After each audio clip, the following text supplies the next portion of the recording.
जैसा सोचोगे तुम वैसा बन जाओगे, जैसा कर्म होगा जैसा कर्म होगा। श्रेष्ठ कर्म का आधार है खुद का कर लो दर्शन, यही जीवन का सार है, यही जीवन का सार है। जैसा सोचोगे तुम वैसा बन जाओगे, जैसा कर्म होगा वैसा फल पाओगे।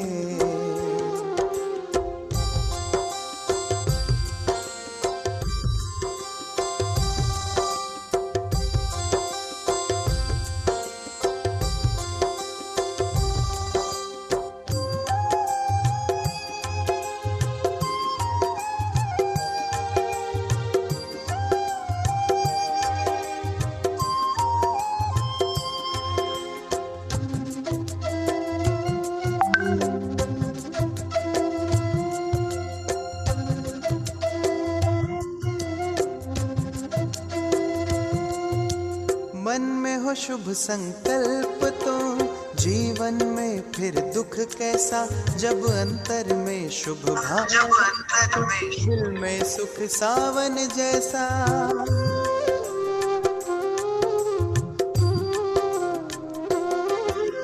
हार कर जो ना हारे जीत उसी की होती है, घनघोर अंधेरे में भी जलती जगमग उसकी ज्योति है।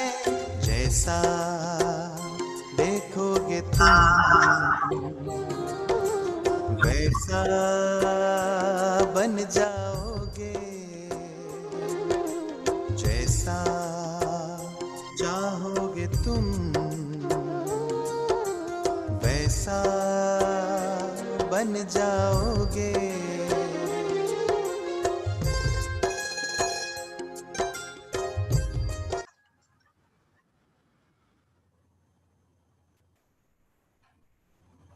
ओम शांति। शक्ति स्वरूपा परमात्मा संतानों का आज से बहुत बहुत स्वागत है। सभी ओम शांति की स्थिति में स्थित हैं, क्योंकि परमात्मा है और हमारे जितनी हम जब योग लगाते हैं और हमारी शक्तियाँ बढ़ती हैं तो जैसे आत्मा की चमक बढ़ती है। और जब आत्मा की चमक, इसका मतलब कि हमारी प्योरिफिकेशन प्रोसेस जो है वो बढ़ रहा है। तो इसलिए जितना हम आत्मिक स्थिति में रहते हैं प्योरिफिकेशन जो है परमात्मा शक्तियों से वो बढ़ता चला जाता है। और उसके आधार से जो रिजल्ट आता है वो ये कि हमारे कर्म जो हैं वो ऑटोमेटिकली श्रेष्ठ हो जाते हैं। क्योंकि आज हम जो दुख उठा रहे हैं वो ज़रूर है, इंडिकेट करता है कि हमने पास्ट में अच्छे कर्म, है ना। लेकिन आज हम ये ज्ञान ले रहे हैं तो ये भी इंडिकेट करता है कि ज़रूर है हमने कुछ अच्छे कर्म किए हैं जो हम अपने इस समय को इतना अच्छे से सफल कर रहे हैं। परमात्मा हमको मिले तो ज़रूर है कि हमारे कर्म बहुत श्रेष्ठ रहते हैं। तो उस आधार से अब परमात्मा जो हमें शक्तियाँ दे रहे हैं और हमें ज्ञान चक्षु देते हैं, ज्ञान नेत्र देते हैं, तीसरा नेत्र देते हैं, उसके आधार से जो सबसे बड़ा परिवर्तन हमारे अंदर आता है वो हमारे विचारों के अंदर आता है, हमारे संस्कारों के अंदर आता है और फलस्वरूप हमारे कर्मों के अंदर आता है। और जिसके आधार से हम भविष्य में श्रेष्ठ देवताई पद पाते हैं। तो आज का जो हमारा चैप्टर है वो इसी पर है, श्रेष्ठ कर्म और कर्मों की क्या गति होती है। कहते हैं कि कर्मों की बड़ी गहरी गति होती है, बड़ी गहराई से समझने की जरूरत है, क्योंकि व्यक्ति हमेशा सरप्राइज से रहता है या उलझा हुआ रहता है कुछ बातों को जीवन में देखकर। कि मैंने तो अपने जीवन में कुछ भी गलत नहीं करा, फिर ऐसा क्यों होता है? मैं इतनी मेहनत करता हूँ लेकिन मेरा भाग्य साथ नहीं देता, सफलता नहीं मिलती। मैं औरों के लिए कितना अच्छा करता हूँ लेकिन वो हमेशा मेरे साथ बुरा व्यवहार क्यों करते हैं? तो ऐसे बहुत से प्रश्न मन में आते हैं और फिर कई बार अच्छाई से ये लगता है कि ये ईमानदारी का समय नहीं है, अच्छा व्यवहार करने का समय नहीं है, क्योंकि आज जो बेईमान है, ऊपर से मीठा बोलने वाले, अंदर से जो काले हैं, उनकी सफलता को जब हम देखते हैं तो हमें लगता है कि ऐसा ही जीवन जीना चाहिए और हम अपने वैल्यूज से नीचे आ जाते हैं। लेकिन परमात्मा आकर हमको सही वैल्यूज हमारे अंदर भरते भी हैं, शक्ति भी देते हैं, और ये जो हमारे मन में क्यों क्यों के इतने प्रश्न होते हैं ना कि ऐसा क्यों होता है, उन सब के जवाब हमको देते हैं। इस ज्ञान के जवाब हमको मिल जाते हैं तो यहाँ पे जैसे एकदम से स्टेबिलिटी आ जाती है। जो परेशानी हो रही होती है मन के अंदर, क्योंकि जब सवालों के जवाब नहीं मिलते तो डिस्टर्बेंस होती है, तो मन शांत हो जाता है, बुद्धि साफ हो जाती है और फिर हमारे कर्म श्रेष्ठ हो जाते हैं। तो हम उस परमात्मा का आवाहन करते हैं जो हमें ये ओम शांति। परम पिता परमात्मा सर्वशक्तिवान मेरे पिता, जिनकी सर्व शक्तियों पर, सर्वगुणों पर संतान होने के नाते मेरा अधिकार है, और उस अधिकार को यूज करते हुए मैं पल पल अपनी आत्मा रूपी बैटरी को चार्ज करती हूँ। अटेंशन दे, अपनी सोच, अपने बोल, अपने कर्म, आत्मिक स्थिति में टिक कर श्रेष्ठ बनाती हूँ। परमात्मा से जो मुझे दिव्य ज्ञान मिलता है, उससे मैं ऊंचे ते ऊंचा दिव्य देवताई स्वरूप प्राप्त करती हूँ। मैं शक्ति स्वरूपा बनती हूँ। एक एक शक्ति से परमात्मा मेरा श्रृंगार करते हैं, मुझे सजाते हैं। और आज मैं पूरे अटेंशन से इस बात को समझूंगी कि कैसे आज मेरा प्रेजेंट मेरे पास्ट पे डिपेंड करता है, लेकिन मैं अपना सुंदर भविष्य निर्माण कर सकती हूँ। ओम शांति। तो कर्मों की गुह्य गति, हमारे कर्म कैसे हों, क्योंकि कर्मों की गुह्य गति क्यों कही गई कि बहुत गहराई है। जैसा कर्म हम करते हैं वैसा फल हमको मिलता है, ये हम सब ने सुना है। जैसा कर्म करेंगे वैसा जन्म हमको मिलेगा, ऐसा भी हमने सुना है। कर्म एक बीज है, जैसा बोएंगे वैसा पाएंगे, ऐसा भी हमने सुना है ना। तो कर्म हम किस किस रूप से करते हैं, सबसे पहले तो हम इस बात को समझते हैं। तो 3 तरीके से हम मुख्य कर्म करते हैं, मनसा, वाचा, कर्मणा। मन से जो हम विचार उत्पन्न करते हैं ये भी कर्म करते हैं, मुख से जो हम बोलते हैं वो भी कर्म है, और हाथों से जो कर्म करते हैं वो भी कर्म है, एक्शंस जो हम करते हैं। और तीनों ही लेवल पर हमको चेक करना। आज तक शायद हमें ये ज्ञान नहीं था, हम ये समझते थे कि हम किसी से बड़े प्यार से बोल रहे हैं, सभ्यता से बोल रहे हैं, या सभ्यता से व्यवहार में आ रहे हैं, कर्म कर रहे हैं, तो हमारे कर्म श्रेष्ठ हैं। लेकिन परमात्मा उसकी गुह्य गति बताते हैं कि उसकी गहराई में जाने की जरूरत है। सिर्फ ऊपर ही जो हम बोल रहे हैं या दिखा रहे हैं या कर रहे हैं वही हमारी क्वालिटी ऑफ एक्शन को डिटरमिन नहीं करता, उसके अंदर छुपी हुई वाइब्रेशंस जो हैं वो भी बहुत इंपॉर्टेंट है। अब इसी तरह सोच जो है हमारी, हम जो जो भी सोचते हैं उसकी एक अपनी वाइब्रेशन है। ऊपर से तो अच्छा कर रहे हैं ना, मन में कुछ भी सोच रहे हैं, हमने तो उनको लेकिन गलत तो नहीं कहा, लेकिन अगर हमने गलत सोचा उनके बारे में, उनकी कमजोरियों को देखा, लेकिन ऊपर से मीठा बोला, तो हमने मन से जैसे विकर्म कर दिया, पाप कर दिया। या कई बार हमने कर्मणा नहीं करा, लेकिन बोल के हमने ऐसा कुछ बोल दिया, तो हमारा विकर्म बन गया। और विकर्म ही नहीं, पुण्य भी बनता है। मनसा वाचा कर्मणा, जब हम कर्म करते हैं तो हमारे कुछ पुण्य भी बनते हैं, कुछ पाप भी बनते हैं। लेकिन आज तक अवेयरनेस नहीं थी छोटी छोटी ऐसी बातों की, सटल बातों की, कि उनसे भी हमारा पाप बन जाता है या उनसे हमारा पुण्य भी बन सकता है। तो आज हम उस चीज को समझेंगे कि जैसा हम जो मन में सोचते हैं, उसके बारे में तो हम पहले भी बात कर चुके हैं कि उसका इम्पैक्ट हमारे शरीर पे सबसे पहले होता है, उसका इम्पैक्ट हमारे वातावरण में, संबंध संपर्क पे होता है, उसका इम्पैक्ट पूरे विश्व पे होता है। तो सोच के बारे में तो हमने पहले भी समझा, तो ये क्या कर्म नहीं है हमारा? कितना बड़ा कर्म है कि जिसका इम्पैक्ट पूरे वर्ल्ड पर हो रहा है, तो वो तो हमें बड़े संभाल के सोचने की बात है कि हम क्या सोचते हैं। और दूसरी चीज आती है वाचा। किसी के मोराल को बहुत बढ़ा भी सकते हैं, उसको उमंग उत्साह में भी ला सकते हैं, और कई बार हमारा बोल किसी को बहुत नीचे भी ला सकता है। जैसे हम कई बार, उसके पीछे ये भी जरूरी है कि बोल हो सकता है हमारे मीठे हो, लेकिन एनर्जी क्या है, वाइब्रेशंस क्या है। मैं एक एग्जांपल देती हूँ कि मान लीजिए हम किसी से बहुत मीठा बोल रहे हैं, लेकिन मैं आज मीठा उससे इसलिए बोल रही हूँ क्योंकि मेरे मन में कुछ स्वार्थ है, मुझे कुछ अपना मतलब पूरा कराना है उनसे।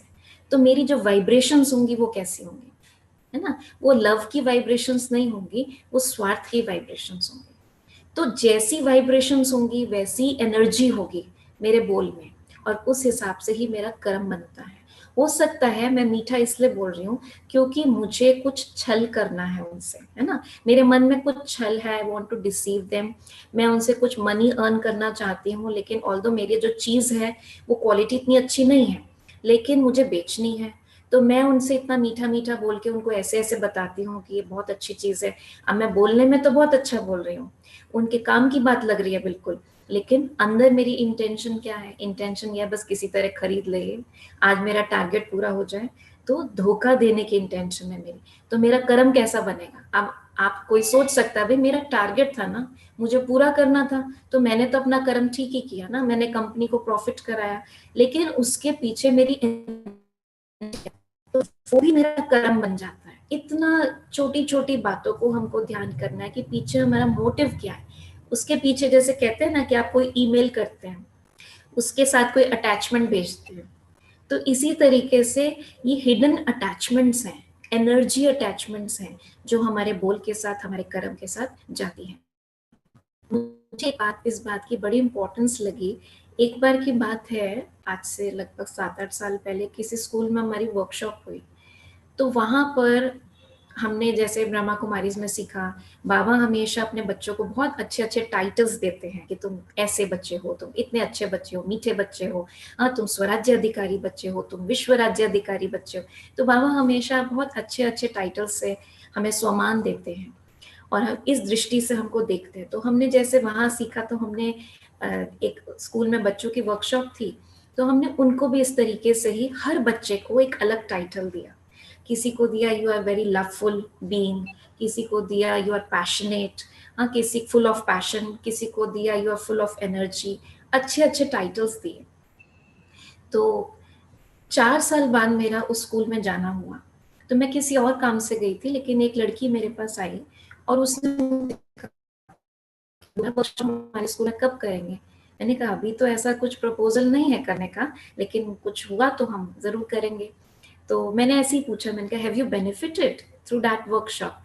तो बोली जो आपने कराया था वो तो बेनिफिट दिया ही, लेकिन जो आपने लास्ट में हमें कार्ड दिया था लिखकर, जिसपे लिखा था कि you are this you are this, तो वो अपना कार्ड बता रही थी।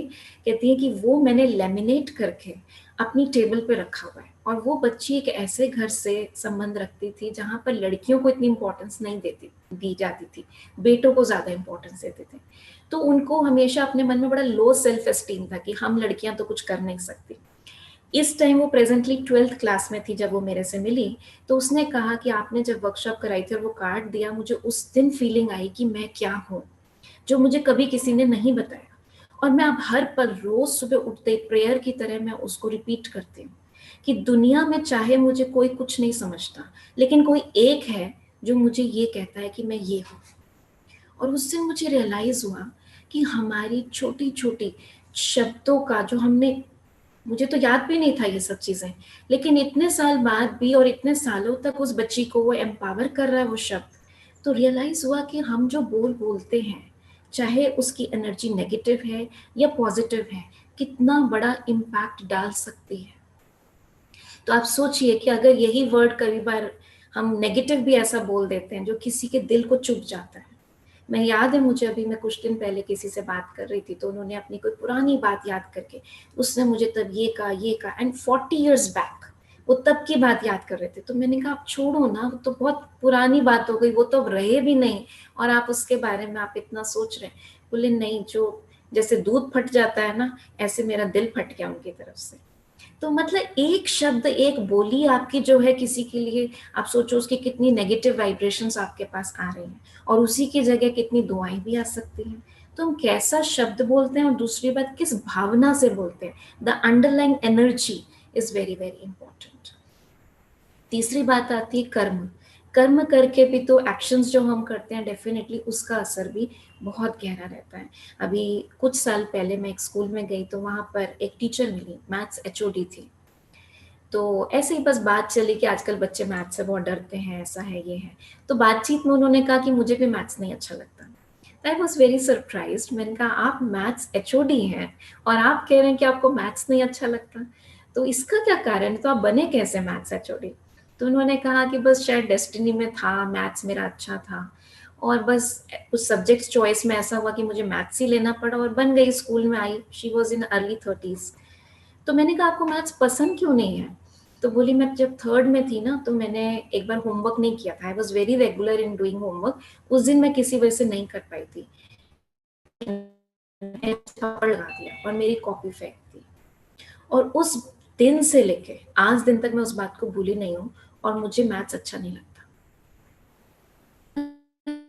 तो किसी की जिंदगी में, अब आप सोचिए वो मैथ्स एचओडी है, मैथ्स पढ़ाती है, लेकिन वो क्या पढ़ाती होंगी जब अंदर से ही उनके भाव जो है अपने सब्जेक्ट के लिए प्यार नहीं है, तो वो क्या, किस भावना से पढ़ाते होंगे?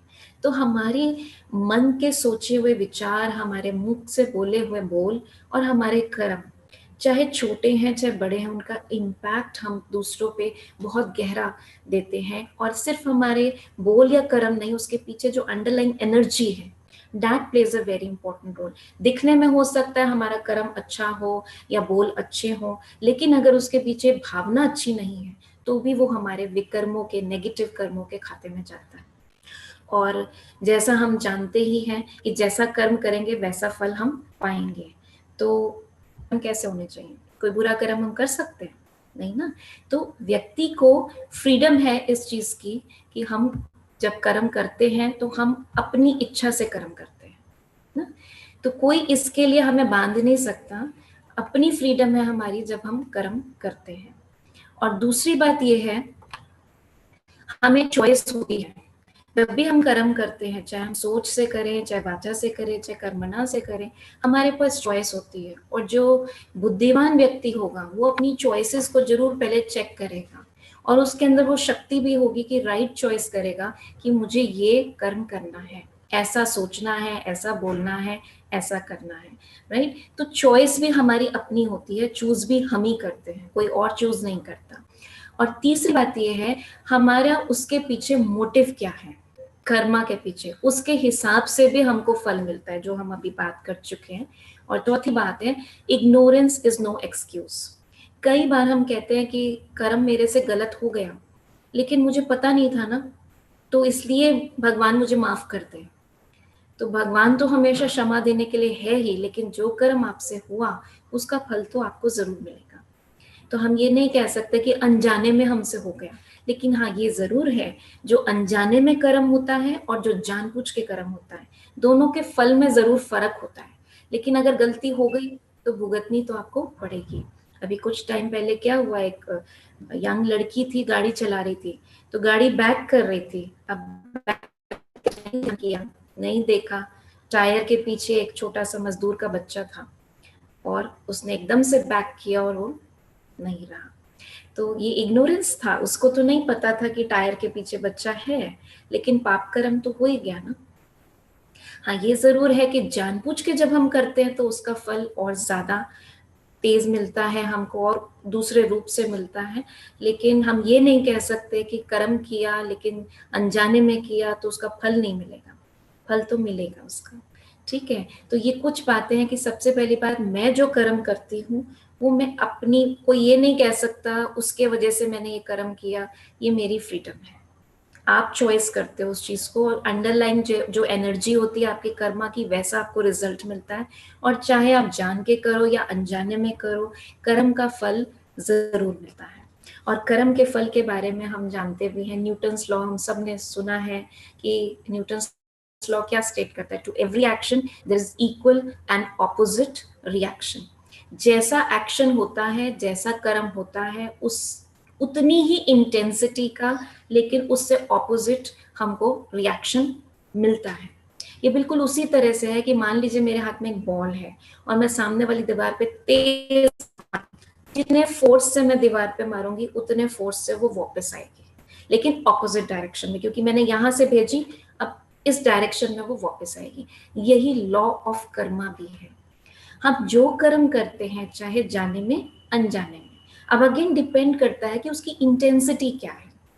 इसीलिए कहा कि इग्नोरेंस में किया हुआ कर्म जो होगा उसका फल उतनी इंटेंसिटी का होगा, और जानबूझ के किया हुआ होगा, जानते हुए भी अगर हमसे गलती कर रहे हैं हम, तो उसकी इंटेंसिटी उस तरीके से होगी, लेकिन कर्म का फल हमको जरूर मिलेगा।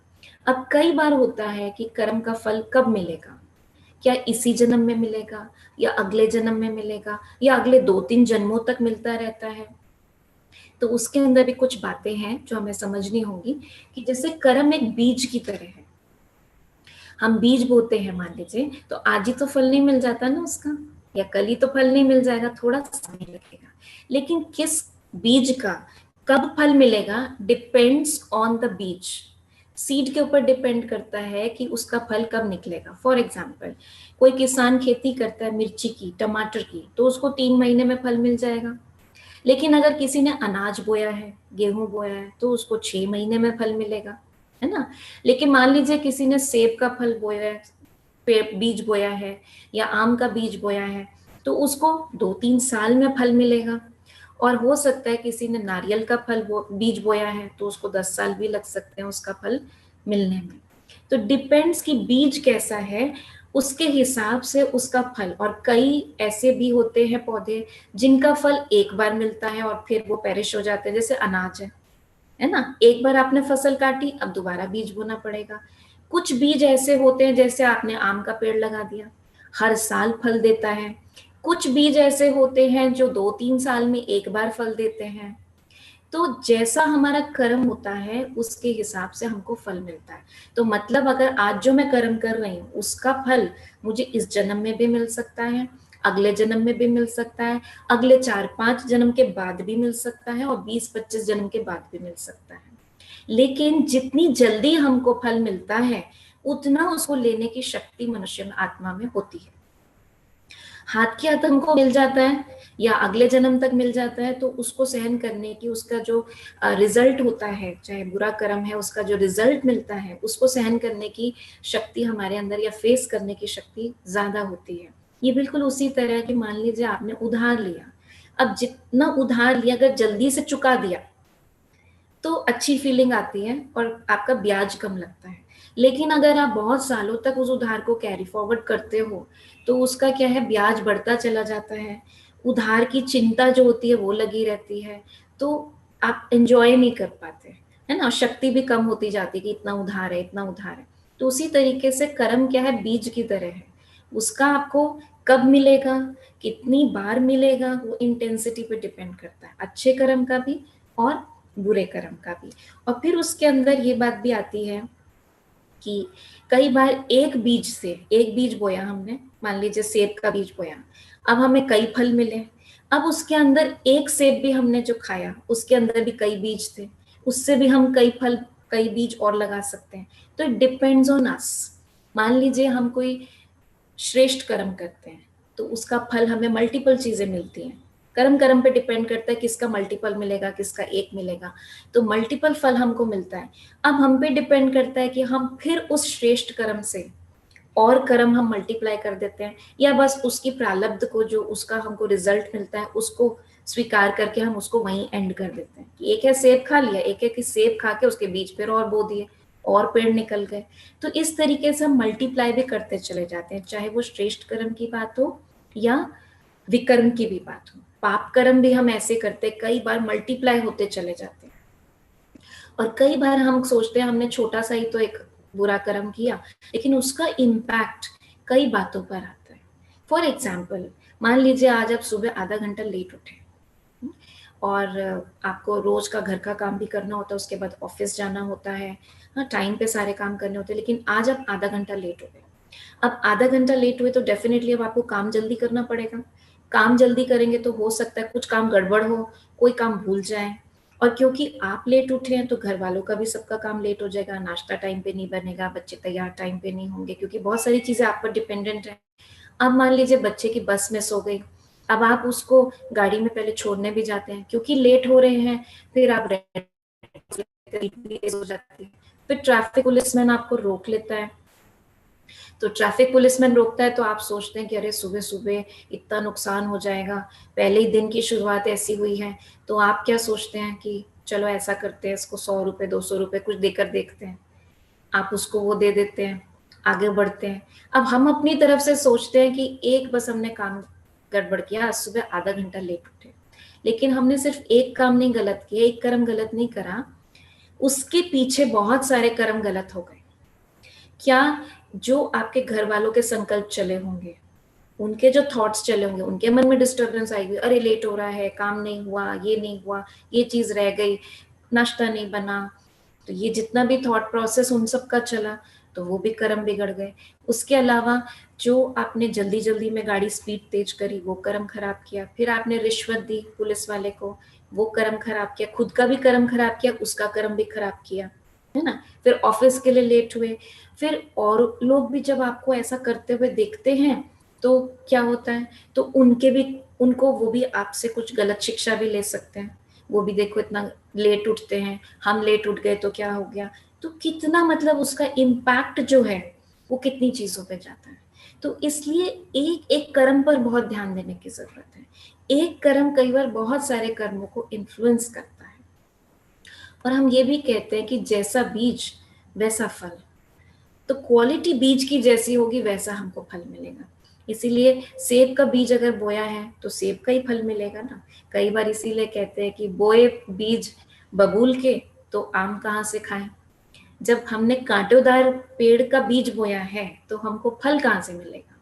पाप कर्म किया है तो हमको उसका आनंद जीवन में कैसे मिलेगा। तो पाप कर्म का रिजल्ट तो दुख ही मिलेगा ना। लेकिन हम अपने पिछले जन्मों को नहीं जानते, जैसे कहा कि पहले के एपिसोड्स को नहीं जानते, तो इस एपिसोड में क्या चल रहा है, हमको लगता है इनजस्टिस हो रहा है, हमने तो कभी कोई पाप कर्म किया नहीं, हमारे साथ ही ऐसा क्यों हो रहा है। मान लीजिए एक सिचुएशन मैं आपको देती हूँ कि आपने बहुत मेहनत करी एक प्रोजेक्ट पर, आपको बिल्कुल उम्मीद है कि प्रमोशन आपको ही मिलेगी, क्योंकि आपने ही सारा कुछ तैयार किया, प्रेजेंटेशन तैयार करी, मेहनत करी उस प्रोजेक्ट पर, रिसर्च वर्क किया, लेकिन प्रमोशन मिल गई आपके किसी साथी को।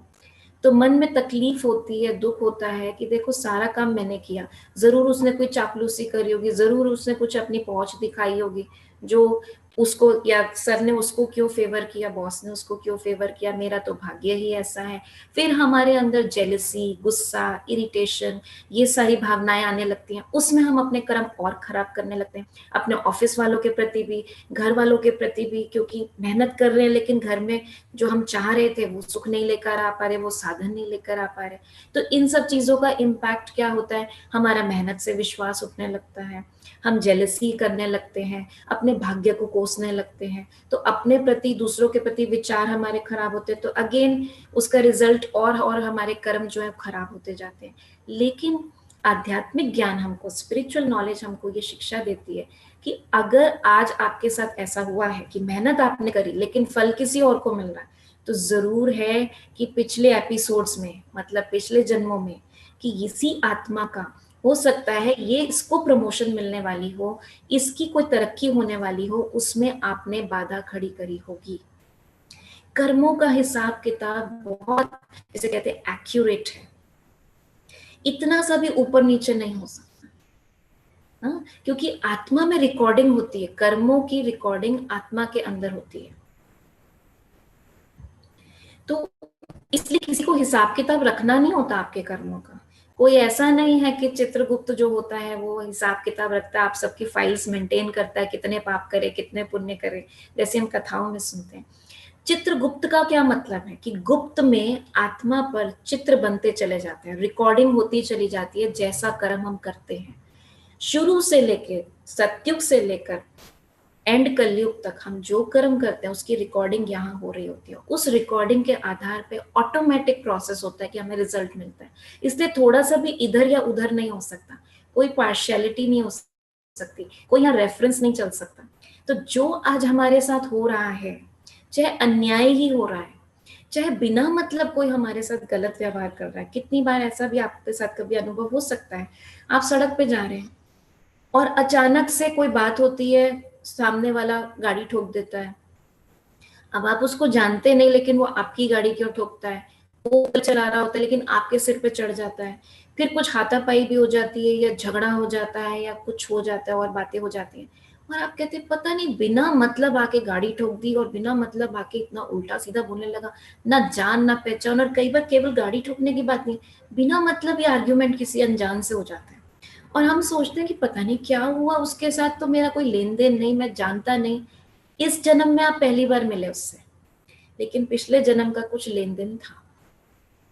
कई बार होता है, अब हम तनख्वाह लेकर आ रहे हैं ऑफिस से, हाँ मेट्रो में आ रहे थे लेकिन किसी ने पॉकेट मार ली, और हमारी जेब में आज हम घर खर्च के लिए 10,000 रुपए लेकर जा रहे थे और 10,000 पॉकेट मार ली। तो हम क्या करते हैं, हम उसको कहते हैं, कोसते हैं, घर वालों को भी पता लगता है, कहते हैं उसका ये हो ये हो ये हो, ऐसे ऐसे हम उसके लिए अपशब्द कहते हैं, क्योंकि चोर के लिए क्या बोलेंगे, उसने चोरी करी।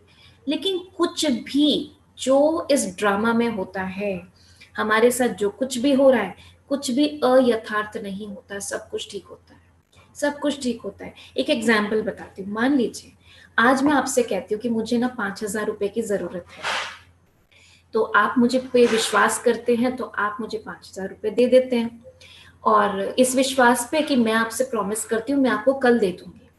मैंने ले लिया आज 5,000 रुपए। अब कल जब मैं आती हूँ, मिलती हूँ, तो मैंने ये ड्रेस नहीं पहनी हुई, मेरा बिल्कुल हेयर स्टाइल, मेरा ड्रेस और सब कुछ, मेरा हाव भाव बिल्कुल डिफरेंट है। मैं आपसे मिलती हूँ, तो आप कहेंगे भाई अदिति बहन, आपने मुझसे कल 5,000 रुपए लिए थे ना, वो वापस कर दीजिए, मुझे जरूरत है, मैंने एक दिन के लिए दिए थे। मैं कहूंगी कौन से 5,000 रुपए, आप देख नहीं रहे हो, मैंने कब लिए, मैंने तो आपसे उस ड्रेस पे लिए थे।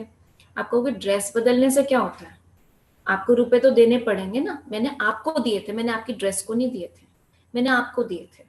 तो आप हक से मांगोगे भाई मेरे रुपए आप वापस करो, और मुझे करने भी चाहिए, करने भी पड़ेंगे, क्योंकि मैंने आपसे लिए हैं। लेकिन अब इस बात को तो हम समझ पाते हैं, जब हम ये शरीर रूपी वस्त्र चेंज कर लेते हैं, मान लीजिए मैंने इस जन्म में आपसे 5,000 रुपए लिए, और मैंने उसी टाइम अगले दिन शरीर छोड़ दिया रुपए देने से पहले, अब आप क्या करेंगे, क्योंकि ये बात तो आपके और मेरे बीच में थी, तो आप अब मेरे घर वालों से तो नहीं कह सकते, क्योंकि वो मानेंगे भी नहीं, मैंने ना उनको बताया। तो अब आप यही सोचेंगे चलो भाई व्यक्ति चला गया, तो अब उससे क्या रुपए मांगने।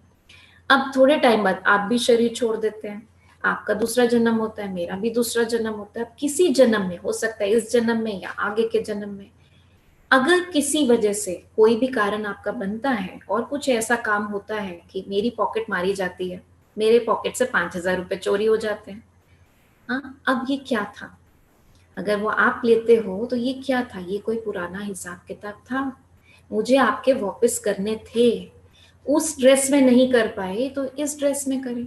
अब वो किस हिसाब से हुए, कई बार धोखे से होते हैं, कई बार रह जाते हैं किसी के पास, कई बार चोरी हो जाते हैं, कोई भी साधन कोई भी हो सकता है, तरीका कोई भी हो सकता है, लेकिन वो मेरे लिए हुए थे जो मुझे आपको वापस करने थे। जब ये ज्ञान समझ में आता है कि whatever is happening with us, it is happening according to what karmas we have done in the past births, कौन से जन्म में किसके साथ मैंने हिसाब किताब बनाया, अब मुझे इस ड्रेस में याद नहीं है, न उसको याद है।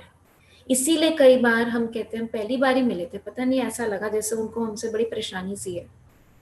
मैंने तो कुछ भी नहीं कहा उनको, क्योंकि वो परेशानी इस जन्म की नहीं है।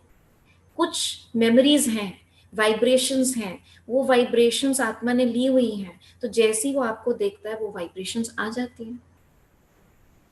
एंड मोस्टली हमारे परिवार में जो हमारे अपने क्लोज रिलेशंस हैं, वो कौन है? हम कहते हैं ना, बाहर वालों से दुख नहीं मिलता, घर वालों से दुख ज्यादा मिलता। तो वो कौन है जिनके साथ हमारे हैं, जिनके साथ हमारे सबसे ज्यादा कार्मिक अकाउंट है? एक छोटी सी आपको कहानी बताती हूँ। एक बार दो दोस्त थे, तो दोनों दोस्त ने, बहुत अच्छे दोस्त थे, उन दोनों दोस्त ने सोचा कि चलो शहर जाते हैं और वहां से कमाई करके आते हैं घर के लिए। तो ये बहुत पुराने टाइम की बात है, तब कम्युनिकेशन साधन इतने ज़्यादा नहीं थे। दोनों अपने गांव से निकलते हैं, शहर जाते हैं, विदेश में जाते हैं, वहां से बहुत सारा धन इकट्ठा करते हैं। दोनों जहाज में वापस आ रहे होते हैं और दोनों को बड़ी उमंग होती है हम परिवार से मिलेंगे। लेकिन एक दोस्त के मन में ना बेईमानी आ जाती है। वो सोचता है कि अगर मैं इसको जहाज से नीचे धक्का दे दूं और इसका सारा पैसा ले लूं और घर जाके कह दूं कि भाई वो जाते टाइम ही मर गया था, हम जब जहाज से जा रहे थे तो गिर गया था पानी में, तो किसको क्या पता लगेगा? उसके मन में बेईमानी आ गई। तो उसने ऐसा ही किया। जब वो दोनों जहाज के किनारे खड़े हुए थे, रेलिंग पर खड़े हुए थे, तो उसने उसको धक्का दे दिया, मर गया वो। उसकी सारी प्रॉपर्टी, जो सारा धन था, वो उसने इकट्ठा कर लिया। घर जब पहुंचा तो अपने घर में तो सारा धन, अपनी कमाई का भी उसकी कमाई का भी रखा, और उसके घर वालों को कह दिया कि वो तो विदेश गया ही नहीं, जब हम जा रहे थे तो उसकी मृत्यु तभी हो गई थी। चलो, घर वालों ने भी स्वीकार कर लिया। अब उसके पास बहुत धन हो गया, तो उसने अपनी पत्नी के साथ एक नया व्यापार शुरू कर दिया, बड़ा घर बना लिया। कुछ समय बाद उनकी संतान हुई। अब संतान जब हुई तो जो संतान थी वो वही उसका दोस्त। तो जब वो पैदा हुआ और उसकी जन्म पत्री पंडित जी को दिखाई, तो पंडित जी देखते ही समझ गए, कि बहुत सिद्ध पंडित जी थे, वो देखते ही समझ गए कि ये कुछ अपना हिसाब किताब पूरा करने आया है। तो उन्होंने एक बस राय दी, उसको कहा कि सेठ जी, आप ना इस बच्चे को गरीबों की तरह पालना, इसकी हर बात को पूरा मत करना, ये कुछ भी मांगे ना तो हर चीज पूरी मत करना, और थोड़ा कम खर्चा करना इसके ऊपर। बस ये राय मैं आपको दूंगा। लेकिन सेठ जी का इकलौता बच्चा था और सेठ जी के पास धन बहुत था, तो अब कौन पिता नहीं अपने बच्चे पे खर्च करेगा? तो वो तो बच्चा जो मांगता सेठ जी तभी ला के दे देते, और बड़े लाडों से प्यार से उसको पाला।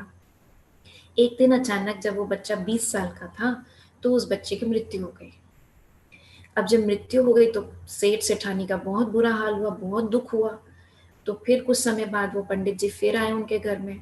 तो जब उन्होंने बताया कि हम तो दुख के मारे, अब जीवन ऐसा लगता है बस छोड़ ही दें जीवन, तो पंडित जी ने बताया कि मैं आपको इसलिए बोलकर गया था कि ये कोई आपका पुराना हिसाब किताब चुकतू करने के लिए आया था, और इसने आपसे कुछ धनराशि लेनी थी, वो अपने ऊपर खर्चवाने के लिए आया था।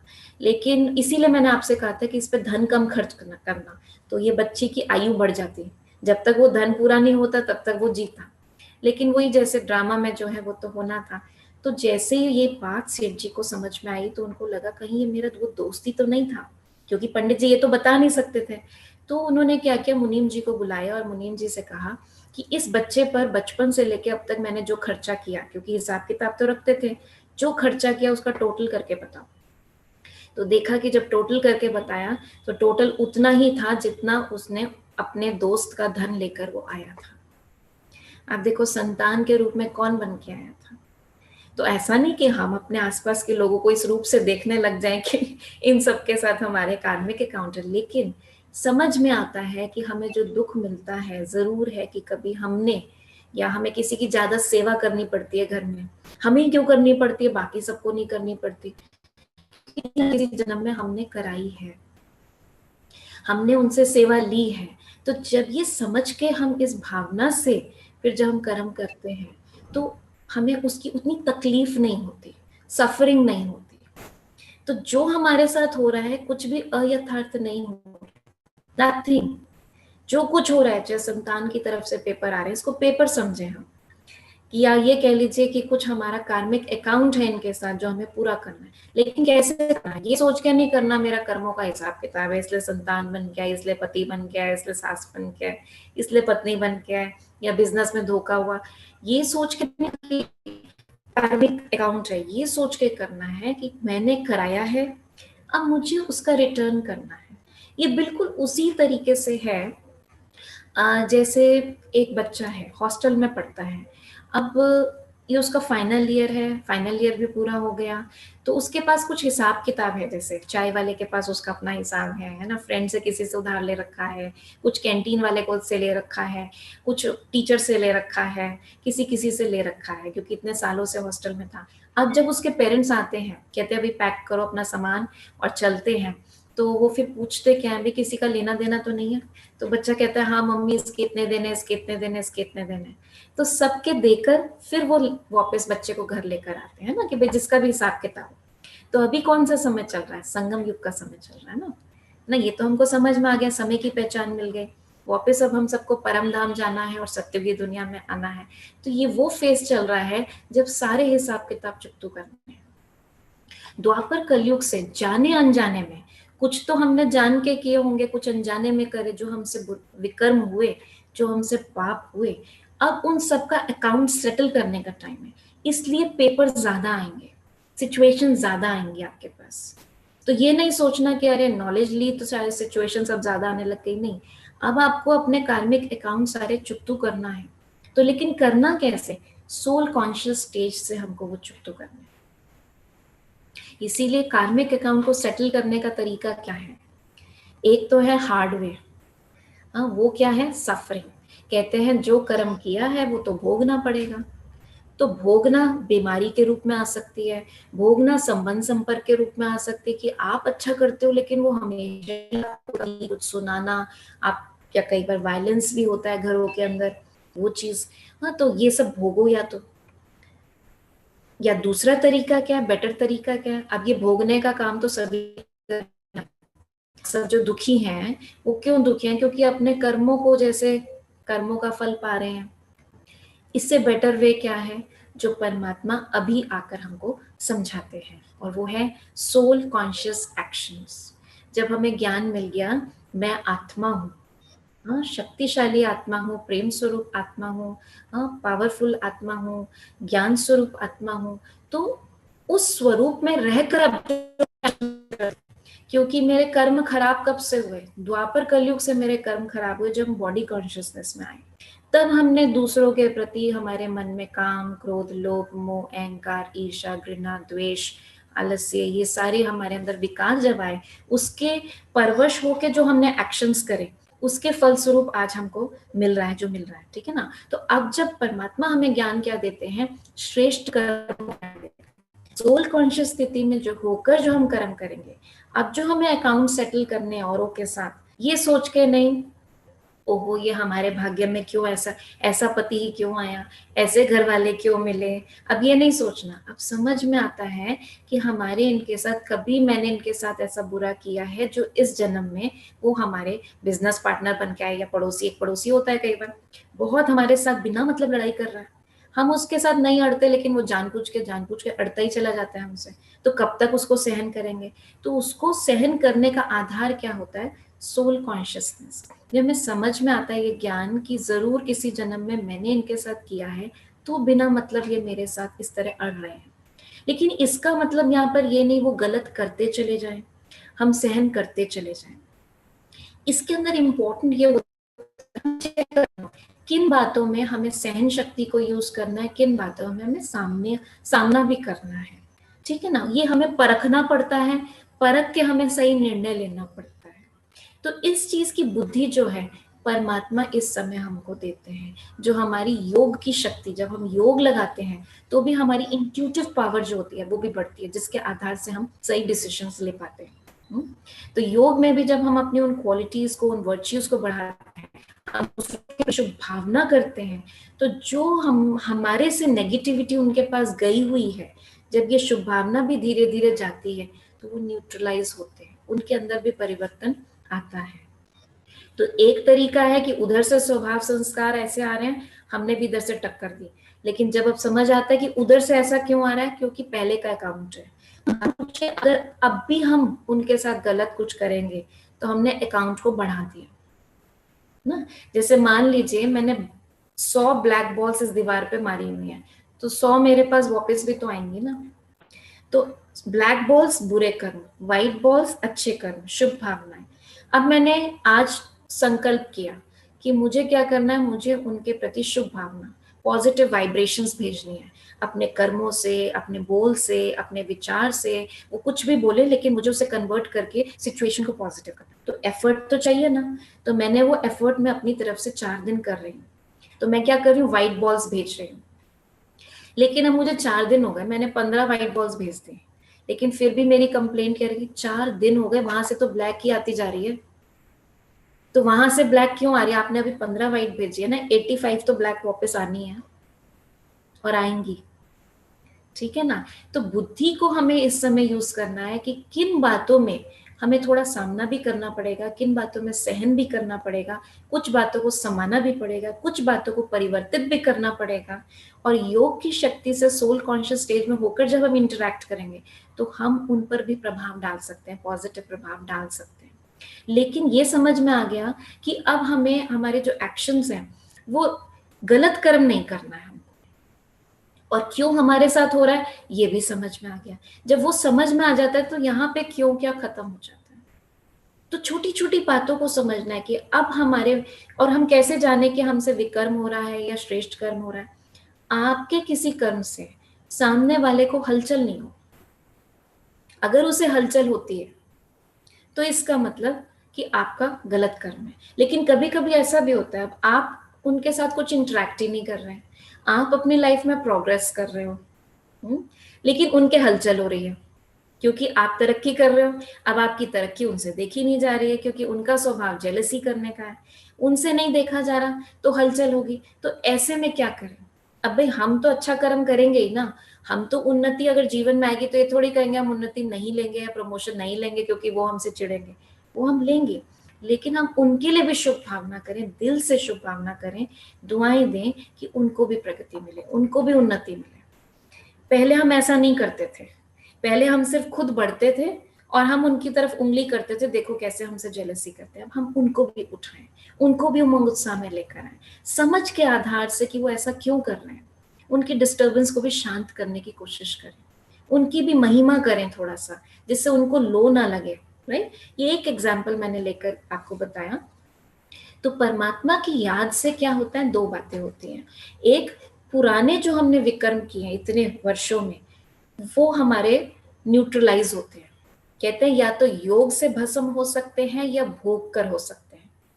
अब भोगने में तो सफरिंग है, योग लगाएंगे तो हमारे विकर्म भी विनाश होंगे। सेकेंडली, जब कोई सिचुएशन आएगी, क्योंकि कर्म का फल तो मिलेगा, ये नहीं है कि वो खत्म हो जाएगा, लेकिन जो वो फल मिलेगा जब हमारे सामने सिचुएशन के रूप में कोई व्यक्ति आएगा, कोई परिस्थिति आएगी, उससे डील करने की परमात्मा से जो हमें शक्ति मिलेगी, तो हमारी भोगना कम हो जाएगी। मान लीजिए हमें बीमारी आ गई, कोई ऐसी बीमारी आ गई हाँ जिसमें बहुत पेन फील कर रहे हैं, बहुत हमारी सफरिंग है। एक है कि हम और लोगों की तरह सफर करते हैं, लेकिन योग के आधार से मैं आत्मा बिल्कुल स्वस्थ हूँ।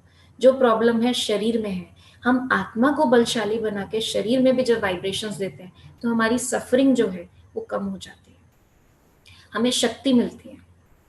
हमारी दादी जानकी, डॉक्टर कहता था उनको, अभी 104 इयर्स का होकर उन्होंने मार्च में शरीर छोड़ा, तो डॉक्टर्स उनको कहकर जाते थे कि नहीं इनका पूरा ध्यान रखना, बिल्कुल उठने नहीं देना, ये कहीं नहीं जाएंगे, इनकी तबीयत ठीक नहीं है। और डॉक्टर जाने के बाद क्या कहते थे, क्योंकि उनकी टिकट हुई होती थी, लंदन जाना है, कभी कहीं जाना है, तो जाकर के मैं ठीक हूँ बिल्कुल, मैं आत्मा बिल्कुल ठीक हूँ, शरीर का ध्यान रख लेंगे चलो।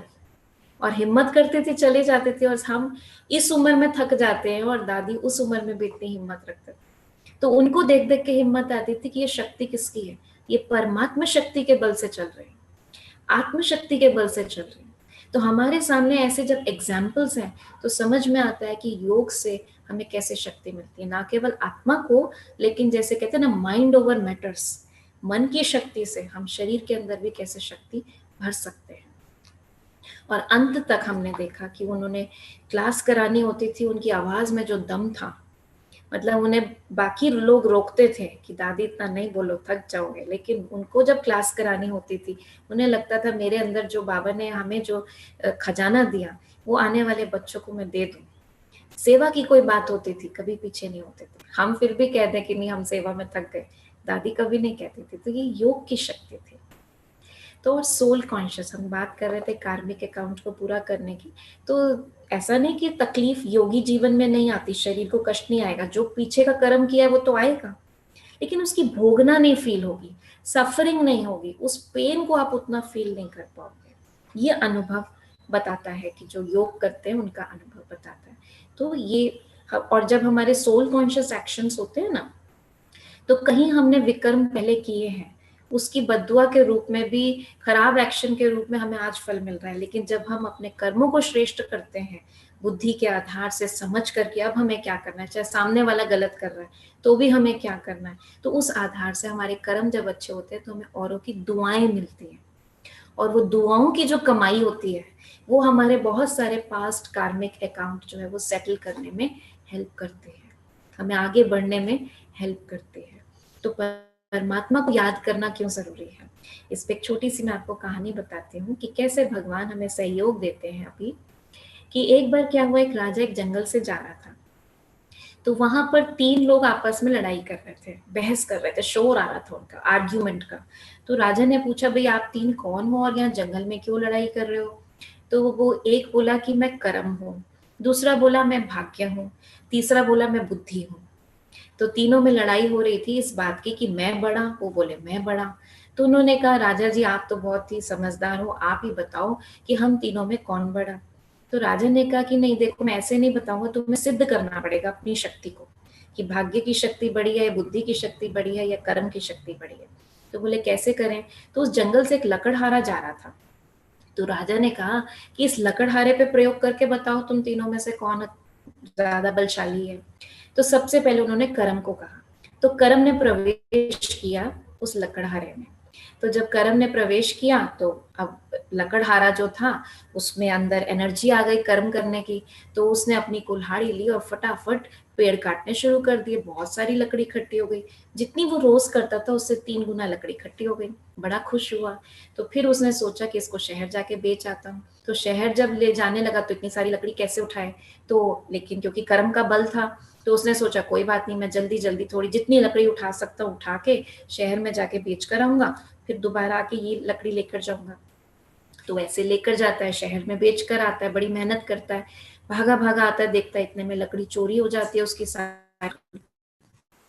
तो फिर उसके बाद वो सोचता है कि चलो कोई बात नहीं, कल तो और मेहनत करूंगा। कल वो और मेहनत करता है, उतनी ही लकड़ी काटता है, लकड़ी का शहर में लेकर जाता है, फिर उसकी पीछे वाली लकड़ी चोरी हो जाती है। तो मेहनत तो अब वो ज्यादा करता है, कर्म तो कर रहा है, लेकिन उसका फल उसको नहीं मिल रहा। तो उसका फल उसको नहीं मिलता। तो क्या होता है, उसकी स्थिति वहीं की वहीं रहती है। एक हफ्ता ऐसे ही बीत जाता है।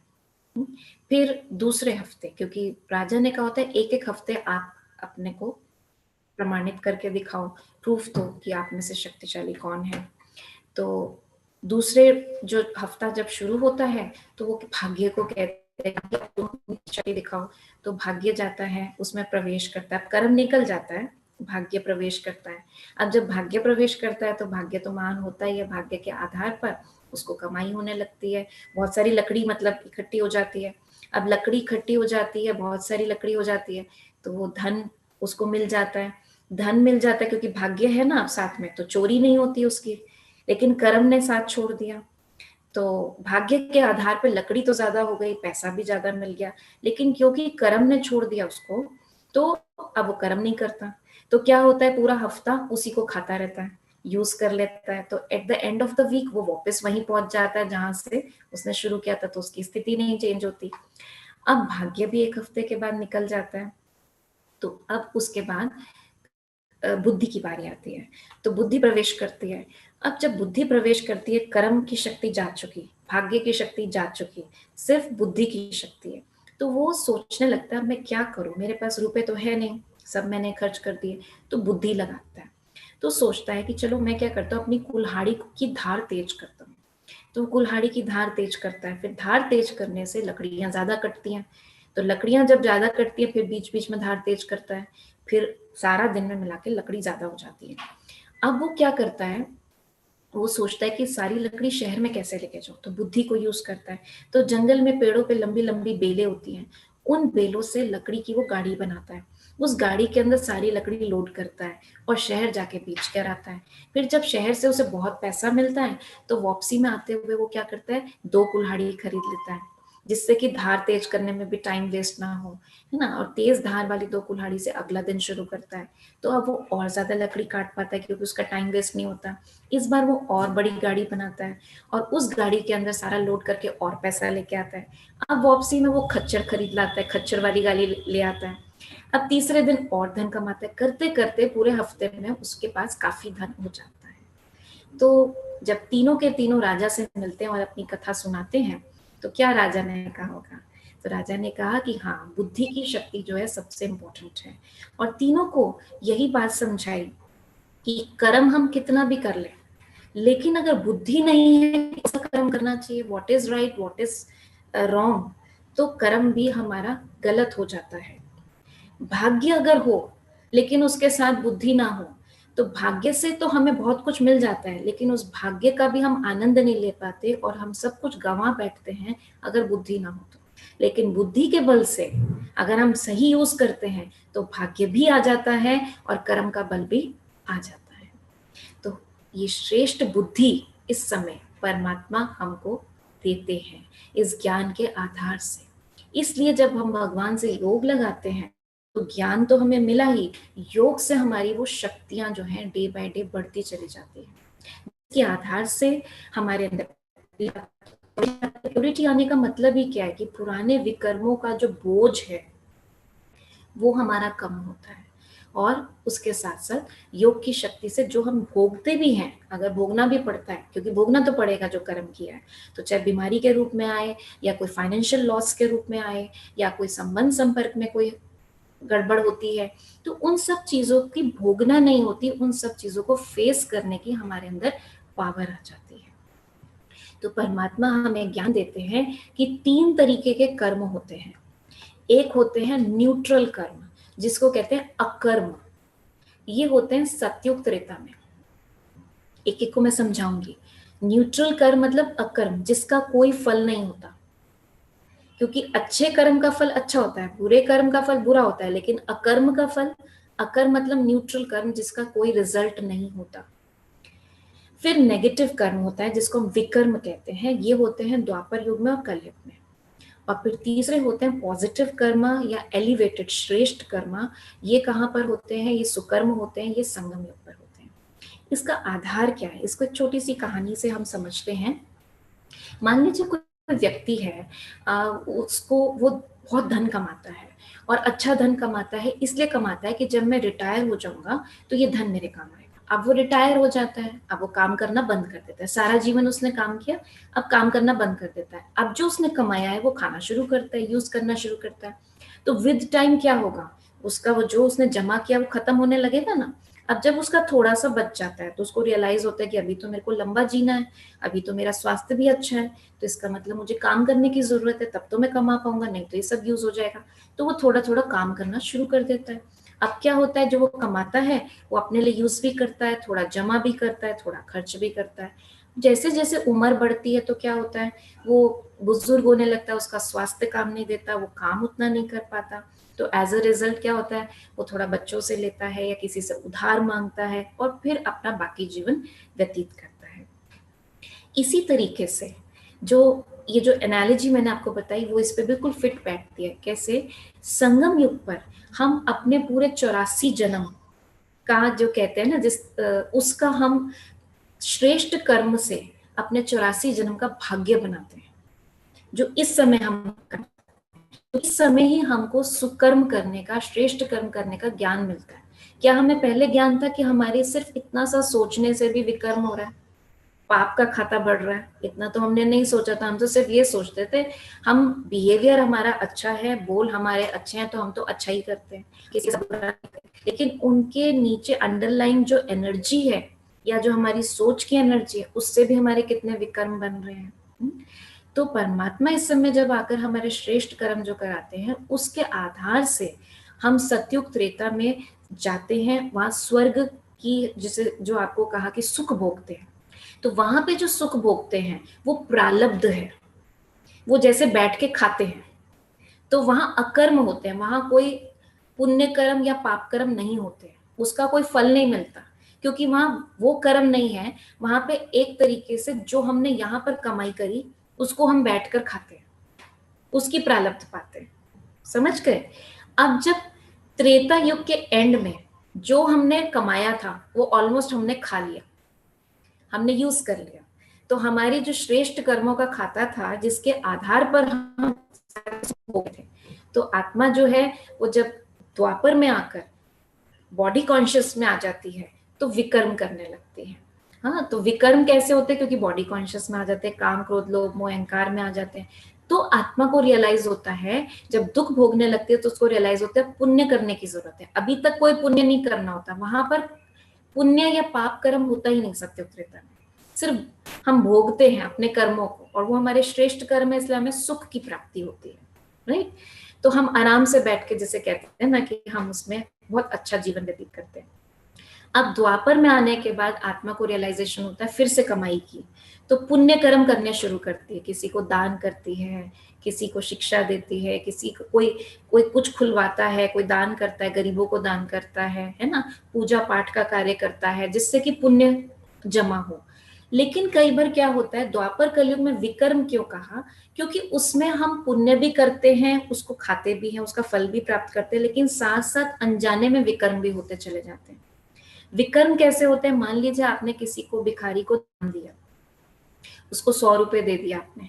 अब आपने तो दया करके दिए कि चलो उस गरीब है, मेरे पास इतना है, भगवान ने मुझे दिया है तो इसको दे दूं सहायता के लिए।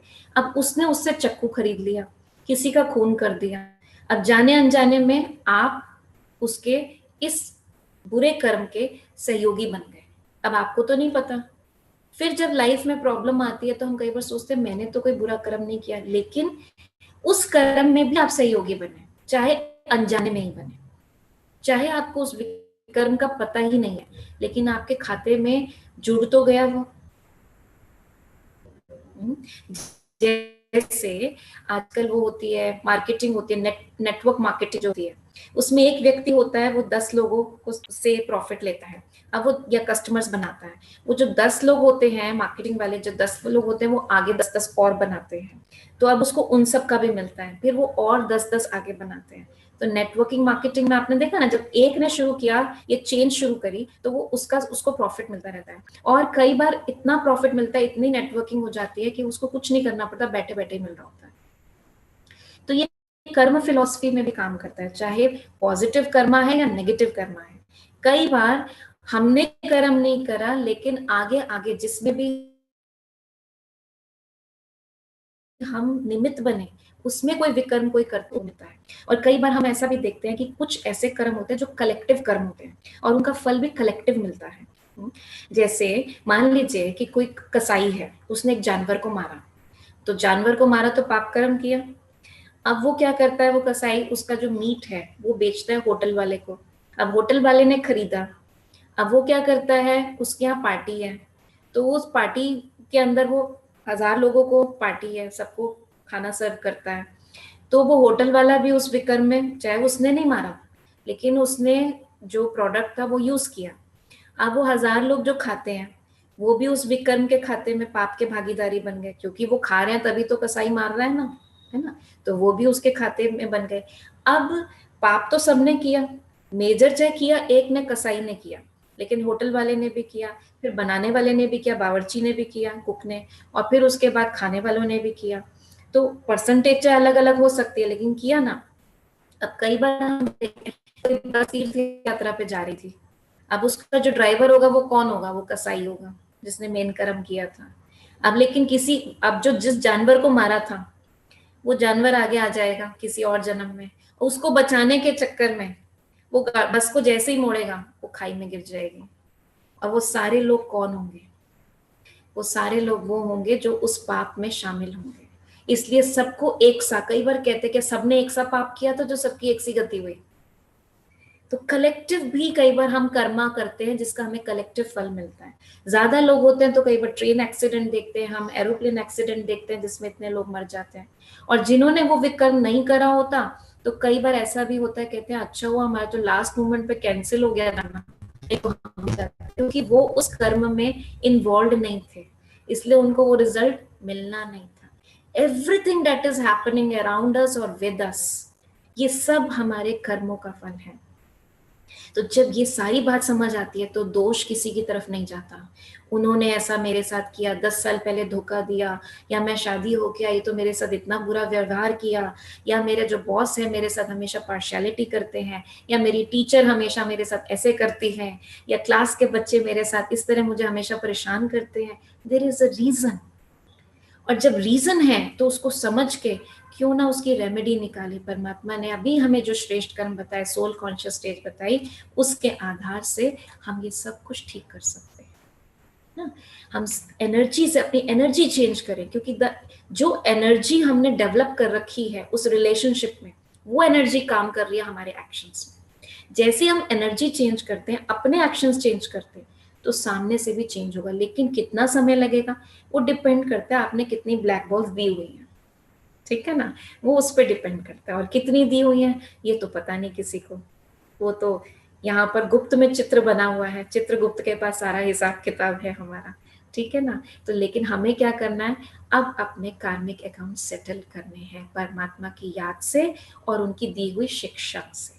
ओके, तो कोई भी क्यों क्या आता है तो ज्ञान हमें हेल्प करता है फुल स्टॉप लगाने में, कि अब यहाँ से और कुछ मत खराब क्रिएट करो, अच्छा ही करो।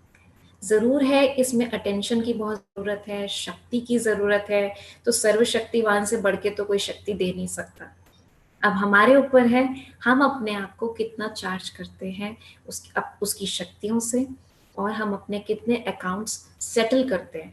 इसलिए कोई प्रॉब्लम तो ये ना सोचे ओहो ये मेरे साथ क्यों हो रहा है, ये सोचे समय कम है, जितनी जल्दी अकाउंट क्लियर हो जाए, चाहे शरीर के हैं चाहे संबंधों के हैं, जितनी जल्दी हो जाए उतना अच्छा। सिर्फ सर्वशक्तिवान भगवान मेरे साथ रहे, मुझे शक्ति देता रहे। तो उससे मांगना नहीं है कि शक्ति दो, लेना है। परमात्मा कहते हैं भिखारी नहीं अधिकारी बनो, लेते रहो मुझसे, चार्जिंग होती रहेगी, ठीक है।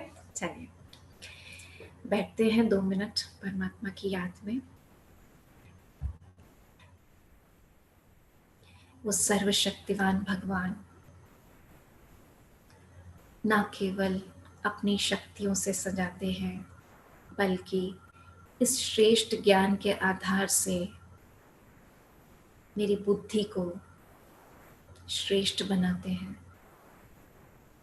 पिछले कई जन्मों का औरों के प्रति जितना भी किचड़ा रखा हुआ है, बातों को रखा हुआ है, ज्ञान के आधार से मैं उन्हें साफ करती हूँ।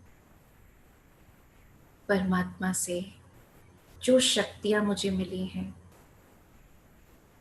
उनको यूज करके मैं अपने संबंध संपर्क में सहन शक्ति, समाने की शक्ति, सहयोग की शक्ति, शुभ भावना देने और लेने की शक्ति, इन शक्तियों का प्रयोग कर अपनी एनर्जी को, अपनी वाइब्रेशंस को क्लीन करते हूँ, एलिवेट करती हूँ,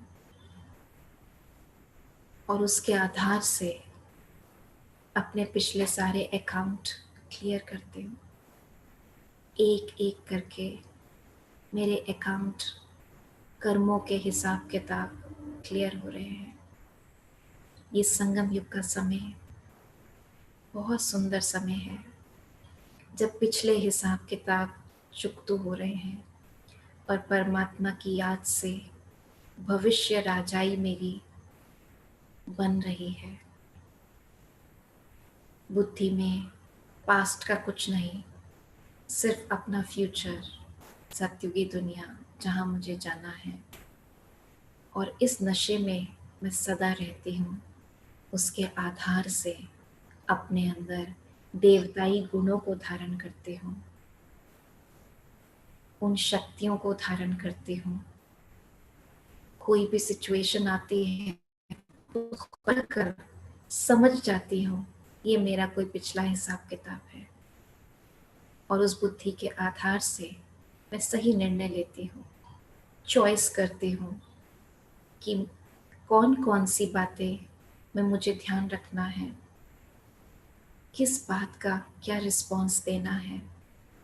अपनी आत्मिक स्थिति के आधार से मेरी हर सोच, हर बोल, हर कर्म श्रेष्ठ है, क्योंकि यही आधार है मेरे भविष्य का। और चाहे पास्ट के कर्म मेरे सामने आते हैं, लेकिन परमात्मा याद से और उन शक्तियों से मैं उनको, उसकी भोगना को भी महसूस नहीं करती, सिर्फ शक्ति को महसूस करती हूँ। आई एम शक्ति, a powerful being. Om Shanti शांति शांति। आपके कुछ प्रश्न भी आए हुए हैं, कुछ के तो जवाब मैंने दिए थे, कुछ के नहीं दे पाई थी, तो आज शाम तक वो भी जवाब मिल जाएंगे आपको। कल मिलते हैं। अभी सारे क्यों क्या सब खत्म हो गए होंगे, उम्मीद है मुझे। तो इसको और मंथन करिएगा बुद्धि में कि अब ये ना आए क्यों मेरे साथ होता है। जवाब हमको मिल गया है, सब कुछ जो हो रहा है बिल्कुल सही हो रहा है। इसीलिए स्वास्तिका निकालते ना, जो हुआ अच्छा हुआ, हो रहा है अच्छा ही हो रहा है, और आगे भी अच्छा ही होगा। ओम शांति।